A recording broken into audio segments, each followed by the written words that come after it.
ফরাসি জ্যোতির্বিদ ভবিষ্যৎবাণী করেছেন নতুন বছরে কি কি ঘটতে যাচ্ছে, যুদ্ধ কি থামবে না বাড়বে। তো ফরাসি এই জ্যোতির্বিদের তথ্যগুলা যাচাই বাছাই না করে এক বাক্যে মেনে নেওয়ার কোনো অর্থ মুসলমানদের জীবনে থাকতে পারে না। কোরআনুল কারীমের একটি আয়াতের দিকে পরিষ্কার আমাদের লক্ষ্য করা দরকার, ওয়াইনদাহু মাফাতিহুল গায়ব ওয়াইনদাহু মাফাতিহুল গায়বি লা ইয়ালামুহা ইল্লা হুয়া। এই জমিনের ভিতরে গায়েবের জ্ঞান একমাত্র আল্লাহ রাব্বুল আলামিনের কাছে আছে, অন্য কেহ গায়েবের কোনো জ্ঞান অন্য কেউ রাখে না। নবী সাল্লাল্লাহু আলাইহি সাল্লাম পরিষ্কার এ ব্যাপারে হাদিসের মধ্যে আমাদেরকে জানিয়েছেন, লা ইয়ালামুহা ইল্লা হুয়া, একমাত্র গায়েবের জ্ঞান আল্লাহ রাব্বুল আলামিনের কাছে আছে, কেউ জানে না। গায়েবের জ্ঞান সম্পর্কে কেউ বলতে পারে না নিশ্চিত করে যে 2025 সালে এই ঘটবে। তবে হ্যাঁ, নবী সাল্লাল্লাহু আলাইহি সাল্লামের হাদিসের বিভিন্ন বক্তব্য অনুপাতে আমরা অনেক সময় বলতে পারি যে এই বৎসরটা ভয়ঙ্কর হতে পারে, এই বৎসরে আল্লাহ তাআলা আরো বেশি আযাব দিতে পারেন, আরো বেশি ভূমিকম্প হতে পারে, আরো বেশি টর্নেডো সাইক্লোন হতে পারে। এটা আমরা বলি কিভাবে?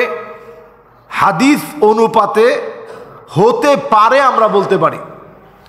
ফরাসি বিজ্ঞানী 1600 শতকের দিকে, আজকে না, শত শত বৎসর আগে তিনি কিছু ভবিষ্যৎবাণী করেছেন 2025 সাল সম্পর্কে।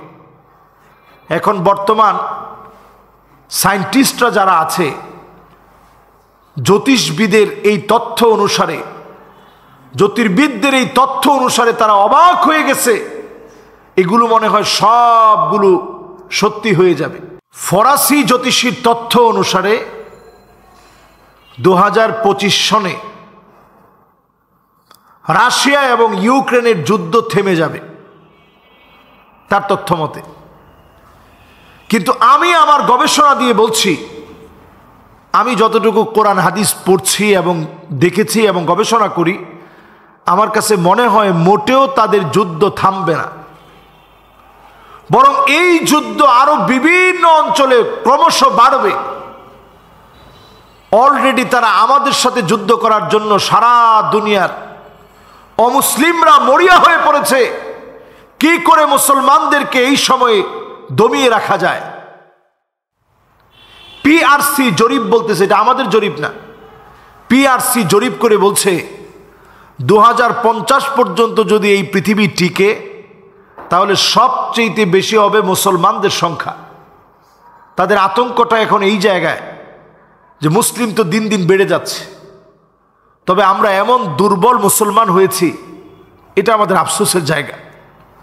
আমাদের খালিদ বিন ওয়ালিদ পারস্যের সম্রাটের কাছে যখন চিঠি লিখছে, আসলিম তাসলাম, ইসলাম গ্রহণ করো নতুবা শান্তি থেকে তোমরা বঞ্চিত হবা, ইসলাম গ্রহণ করলে শান্তি পাবা, না হলে লড়াই হবে। এই কথা যখন লিখছে পারস্যের সম্রাট, সেই সময় সবচেয়ে বড় পরাশক্তি ছিল তারা, এই পরাশক্তি মাথা নত করে ফেলছে।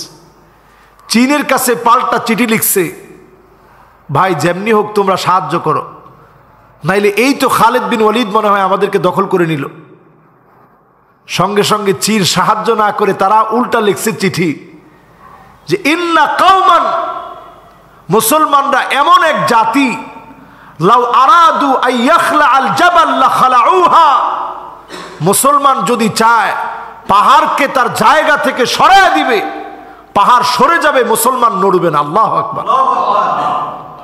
কি মুসলমানের জাতি ছিলাম আমরা, কিরকম ইমানি হিম্মত আর ইমানি শক্তি আমাদের মধ্যে ছিল যে মুসলমান লড়বে না, পাহাড় তার জায়গা থেকে সরে যাবে, নড়ে যাবে, এরকম মুসলমান ছিলাম আমরা। আজকে মুসলমান হিম্মতে, ইমানে, শক্তিতে আমরা দুর্বল হয়ে পড়েছি। ভারতকে যে মুসলমান 1000 বছর শাসন করলো, 700 বছরের উপরে অটোমান সম্রাটরা সারা দুনিয়ার অধিকাংশ অঞ্চল শাসন করেছে। ইউরোপে মুসলমানদের শত শত বছরের শাসন সব মিলায় দেখেন আজকে অধপতনের মূল কারণ কি? অধপতনের মূল কারণ হচ্ছে আমরা মুসলমানরা আমাদের মূল জায়গা থেকে নড়ে চড়ে বসেছি।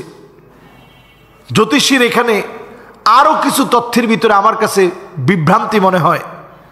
সে যে তথ্যগুলো দিয়েছে, এই তথ্যগুলোর অনেকগুলো বিগত দিনে অনেক সময় নাকি সত্য হয়েছে।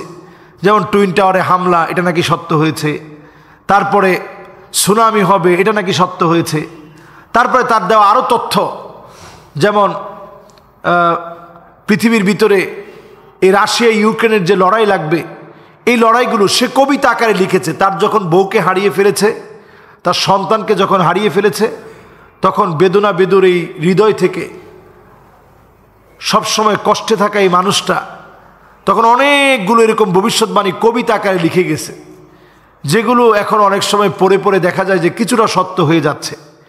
এগুলো বিশ্বাস করা এটা মুসলমানদের দায়িত্ব না, মুসলমানদের কাজও না।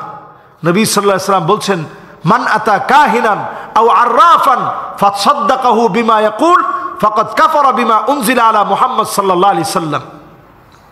নবী সাল্লাল্লাহু আলাইহি ওয়াসাল্লাম বলছেন যে কোনো গণকের কাছে যে যাবে, বিশ্বাস করবে, সে কেমন যেন আমি নবীকে অস্বীকার করে ফেললো, মাআযাল্লাহ, কোরআনকে অস্বীকার করে ফেললো। এই জন্য যারা আমরা বসছি, আমাদের প্রত্যেকের দায়িত্ব হচ্ছে আমরা প্রত্যেকে সত্যায়ন করব কোরআন এবং হাদিসের কথা, সত্য মনে করব কোরআন এবং হাদিসের বক্তব্য। নবীজি যে ভবিষ্যৎবাণীগুলা করে গেছেন এগুলাকে সত্য মনে করব, অন্যগুলাকে নয়।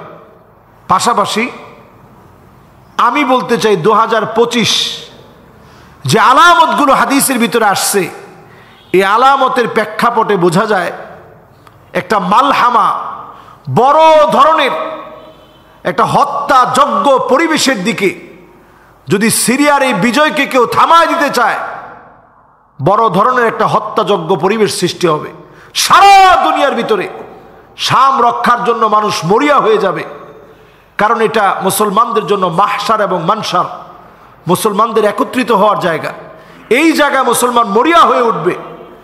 আর এই কারণেই পৃথিবীতে 2025-24-এর চাইতে আরো মারাত্মক হবে। অচিরেই আপনারা দেখবেন মিশরের মধ্যে বড় ধরনের সমস্যার সৃষ্টি হবে। এর কারণ হচ্ছে এই, কারণ তারা দিনের পর দিন মুসলমানদেরকে সেখানে মাজলুম করা হচ্ছে, জুলুম করা হচ্ছে। মাজলুমদেরকে আরো বেশি কেমনে জুলুম করা যায়, হাত পা বেঁধে কিভাবে জুলুম করা যায়। এখন তো সিদনায় কারাগারের দৃশ্যগুলা পৃথিবীবাসী দেখতেছে। মিশরের এরকম বহু কারাগার আছে যেগুলা সবগুলা মাটির নিচে, হাজার হাজার আলেম মাটির নিচে বন্দি অবস্থায় আছে। এই জায়গায় অচিরেই আপনারা শুনবেন একটা শক্তিশালী আক্রমণ এই মিশরের মধ্যে হবে এবং বড় ধরনের একটা সংঘাতের দিকে যাবে। এজন্য সারা দুনিয়ার ভিতরে বারাকনা হাওলাহু, যেই জায়গাগুলোকে আল্লাহ বরকতপূর্ণ করেছেন, এই জায়গার পবিত্রতা যারা নষ্ট করার চেষ্টা করতেছে, প্রত্যেকটা জায়গায় আল্লাহ তাআলা বিজয় দেওয়ার আগে আল্লাহ রাব্বুল আলামিন পরীক্ষা নিয়ে বিজয় দিবেন। এবং সময় আসবে এমন সব জায়গায় মুসলমানের কালেমার পতাকা উড্ডীন হবে, ইল্লা আদখালাহুল্লাহু কালিমাতাল ইসলাম। এটা হচ্ছে চূড়ান্ত কথা। আমরা কোনো জ্যোতিষীর কথায় আশ্বস্ত হব না, বিশ্বস্ত হব না, বিশ্বাসও করব না। বরং আমরা চাই এই জমিনে কালেমার পতাকা উড্ডীন হোক, আল্লাহ তাআলা উড্ডীন করাবেন ইনশাআল্লাহ।